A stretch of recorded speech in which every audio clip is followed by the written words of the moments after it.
बिस्मिल्लाहिर्रहमानिर्रहीम। शुरू अल्लाह का नाम लेकर जो बहुत मेहरबान निहायत रहम वाला है। अस्सलामुअलैकुम, कैसे हैं आप सब? उम्मीद है सब खैरियत से होंगे। आप देख रहे हैं फलक ट्यूब 191 चैनल और हम अपने चैनल पर तमाम देखने और सुनने वालों को खुशामदीद कहते हैं। आज हम आपको खांसी, रेशा और केरे के लिए आजमूदा टोटका बता रहे हैं। वीडियो की तरफ बढ़ने से पहले तमाम देखने और सुनने वालों से गुजारिश है कि हमारे चैनल को सब्सक्राइब कर लें और घंटी के बटन को दबा दें ताकि हमारी हर रोज़ की नई आने वाली वीडियो आप लोगों को बआसानी मिलती रहे।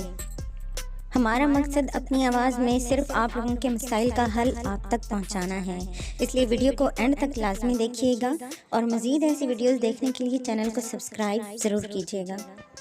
खांसी और रेशा ख़त्म करने के लिए पहला आजमूदा नुस्खा, पीसी हुई मलट्ठी और थोड़ा सा काला नमक लें। इसमें 1 चम्मच शहद मिला लें और इसको चाटें।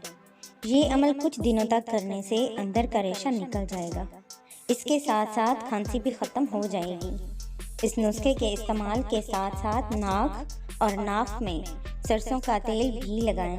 इसके सैकड़ों फ़वाइद हैं, जिनमें से एक खांसी से निजात भी शामिल है। खांसी, रेशा और केरे के लिए बहुत मुफीद दूसरा नुस्खा हम आपको बता रहे हैं। 1 पाव खशखाश साफ करके इसमें हस्बे जायका चीनी मिला लें। सुबह निहार मुंह 2 चम्मच चबाकर खा लें और रात को सोने से पहले 2 छोटे चम्मच चबाकर खा लें। इंशाअल्लाह रेशा मुकम्मल ख़त्म हो जाएगा। इस नुस्खे को तब तक इस्तेमाल करें जब तक रेशा से मुकम्मल निजात हासिल ना हो जाए। इस नुस्खे को इस्तेमाल करने का कोई नुकसान नहीं है। ये थी हमारी आज की वीडियो। मिलेंगे हम इसी तरह की किसी और वीडियो में, तब तक के लिए अल्लाह हाफ़िज़।